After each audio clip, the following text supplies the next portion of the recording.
Hello, I'm Richard Bossart.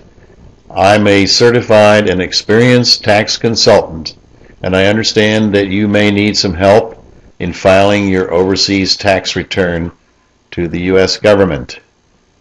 You know, the corporations get very good work done by the CPAs and the tax lawyers, as do the wealthy. But I can file and help you file your tax return for much lower fees, and I can do it on a one-to-one basis with you so that we are sure we cover all the possibilities to get you out of any tax at all, or at least minimize the tax you have to pay to the United States. Today I'd like to talk a little bit about the basic types of income that you can have.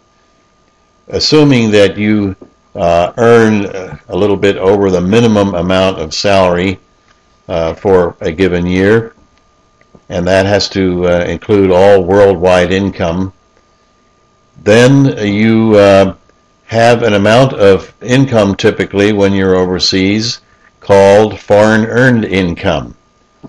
This is the income that you receive for performing your services for an employer, or as owning your own company, or as a consultant, but performing that service overseas. It does not matter where the payment or the fee or the salary comes from, whether from a U.S. located corporate headquarters or bank, or from any other source. What counts is where you perform your service. Now, there is in the tax law what's called a foreign earned income tax exclusion, and the exclusion amount per year is somewhat over $90,000. That's what it was in 2010, and it goes up every year a little bit. You can also perhaps exclude certain excess housing costs, which we'll cover some other time. So that first amount is excludable just by filling the proper forms. Now the second part of your income might be foreign earned income in excess of the excludable amount. And by the way, as an example of what's not excludable, if you should go back to the United States for your company or your corporation and do work over there, that's performing services in the United States, and that part of your income, the proportional number of days that you worked in the United States, is not cannot be included in the excludable amount.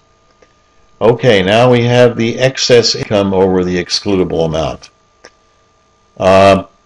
Here we can take the foreign taxes that you paid to your resident country, and we figure out the proportion of those taxes which are applicable to your excess foreign earned income. And we can then use those taxes paid to offset any U.S. tax liability. Now, many companies have higher tax rates than the United States, but even if they have lower rates, they typically have less deductions. So by and large, most of my clients are able to cover the tax that they would have owed in the United States on that excess income with their foreign taxes. It used to be that after you took out the excludable amount, your tax rate for the excess income would start again at 0%.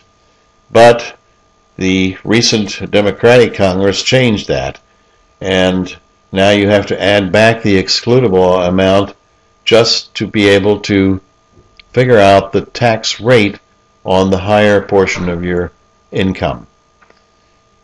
The third type of income is passive income. And again, passive income from a U.S. source is not excludable. That means a stock of a U.S. corporation, interest from a U.S. bank account, sale of a U.S. property, rent from a U.S. property. And then you have the passive income that you might have earned overseas, typically interest and dividends from a foreign bank.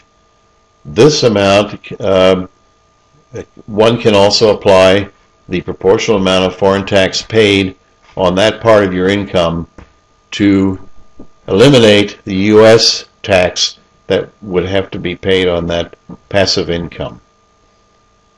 Well, that's all for today, and if you click on the link below, you can go to my website and learn more about these matters and how to contact me if you want help.